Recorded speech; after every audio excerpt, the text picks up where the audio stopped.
Друзі, вітаю на Українській правді. Це формат УП Лайв. Далі будемо говорити про удари по території Росії і, на жаль, про те, як Росія наносить удари по Україні. У Краснодарському краї Росії пожежа в районі аеродрому. Росіяни кажуть, своєю чергою, що скинули на Україну свою найпотужнішу бомбу. А у США уточнили, куди саме має право Україна бити по території Росії. Про все це далі в деталях будемо говорити з Анатолієм Храпчинським, авіаційним експертом, заступником гендиректора компанії з виробництва засобів радіоелектронної боротьби. Пане Анатолію, я вас вітаю. Вітаю. Пане Анатолію, давайте для початку нашої розмови подивимось на те, що відбувалося у Краснодарському краї поруч з аеродромом. Я покажу вам і глядачам відео. Я думаю, що воно нам точно сподобається. Це, ось я так розумію, російські телеграм-канали і місцеві ЗМІ публікують прильоти в районі російського аеродрому в місті Єйськ. На вашу думку, які там могли би бути літаки, якщо влучання було все ж таки по ним, і нові виклики, напевно, що для російської ППО створені, бо їм треба зараз захищати максимально і свої прифронтові війська. Давайте, мабуть, почнемо з того, що там, в принципі, окрім аеродрому, знаходиться ще 726-й центр по підготовці фахівців з протиповітряної оборони. Тобто там, в принципі, доволі така потужна учбова база, і давайте не забувати про те, що є взагалі учбова база авіаційна, де навчаються пілоти або проходять там певну перекваліфікацію.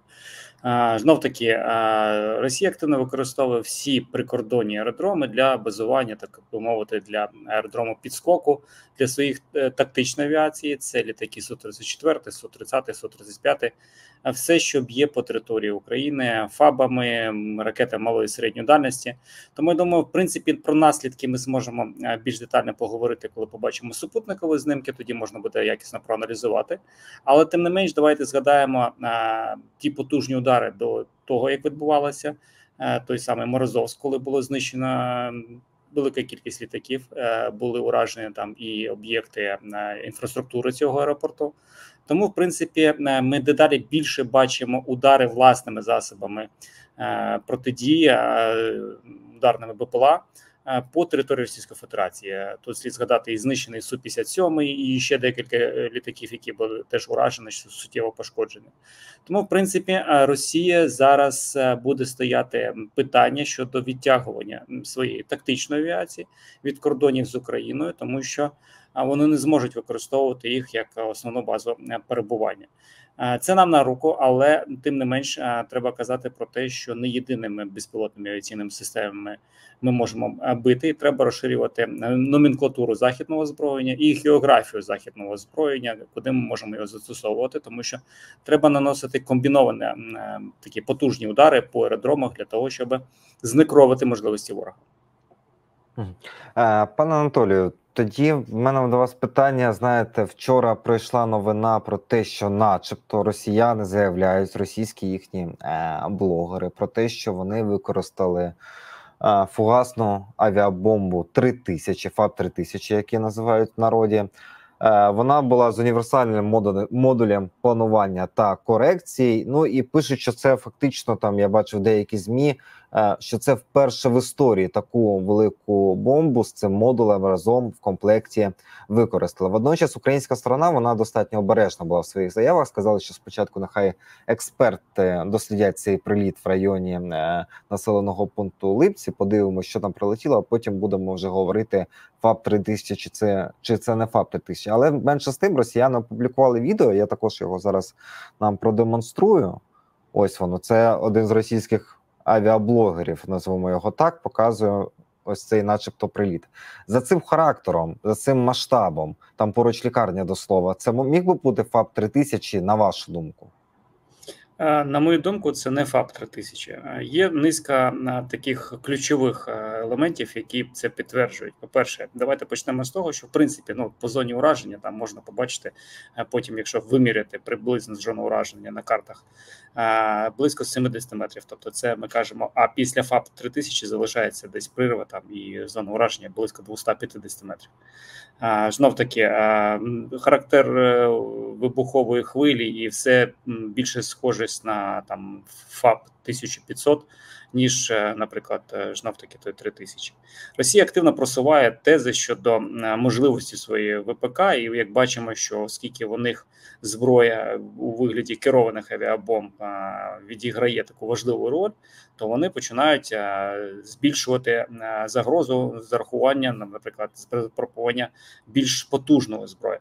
Але, мабуть, на мою думку, ключовий момент, ключове питання в цьому є, хто, точніше, носій цієї авіабомби. Тому що єдиний носій, який залишився в Росії, який може підняти ці авіабомби, це літак стратегічний Ту-22М3.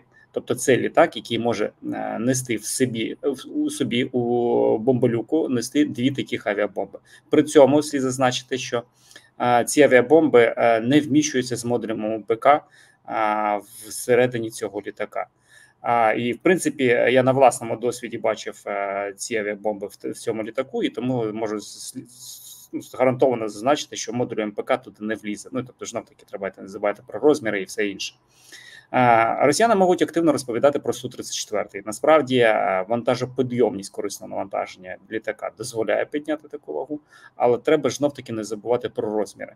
Тобто цей літак, в прямому сенсі слова, царапався би цією бомбою по злітно-посадковій смузі, коли злітав.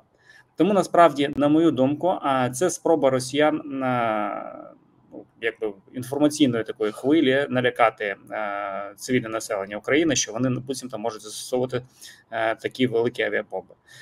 Тому, знов-таки, не було ані інформації щодо, наприклад, підльоту стратегічної авіації на той час.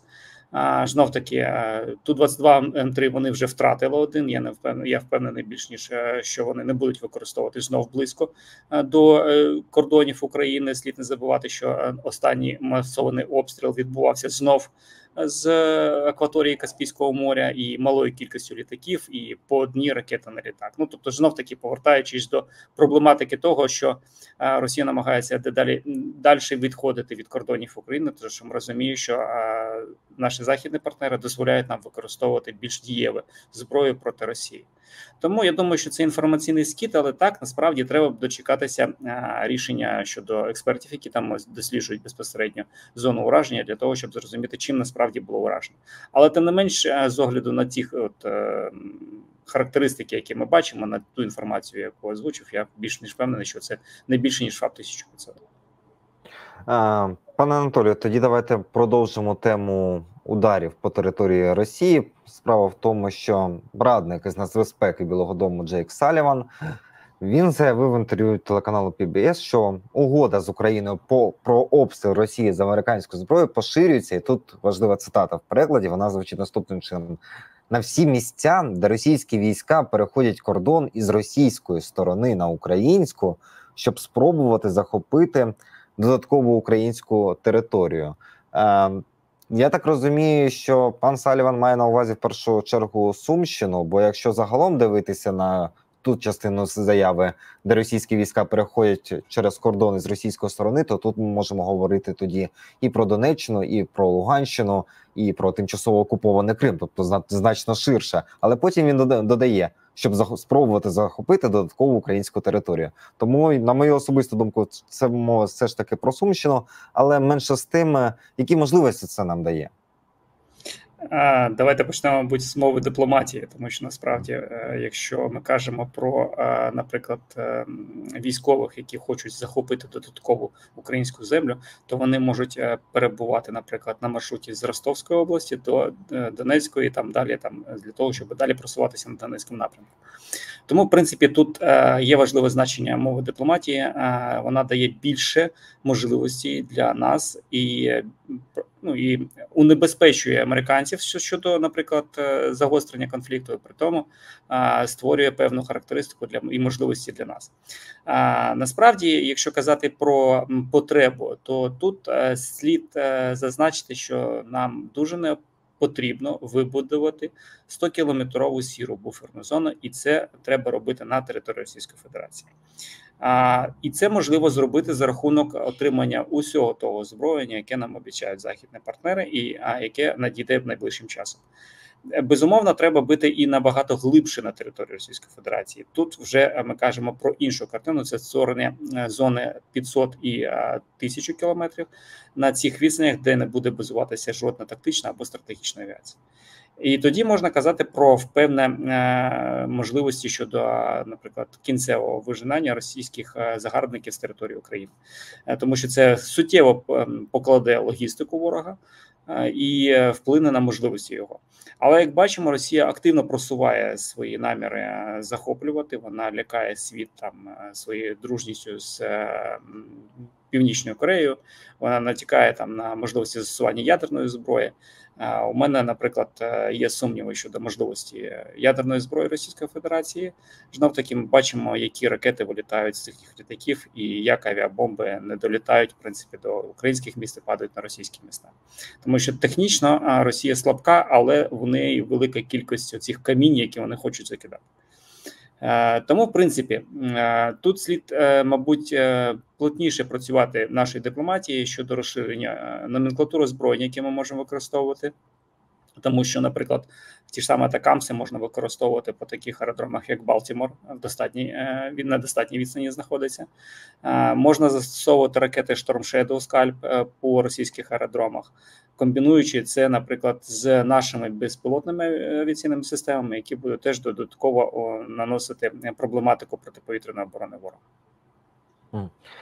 Пане Анатолію, а чи вкладається тоді в цю логіку про підтвердження від Білого Дому, що ракети до Петріот і NASAMS постачатимуться Україні в пріоритетному порядку? Воно ж не просто так все відбувається. У української сторони є певний запит, і на цей запит реагують в Білому домі. Це не просто так вони для себе вирішили, що відправлятимуть нам все, що виготовили. Я так розумію, що більше систем Петріот означає більше ракет і більший спектр завдань для цих систем протиповітряної оборони. Зокрема, я маю на увазі збиття російських літаків і робота в комбінації з F-16.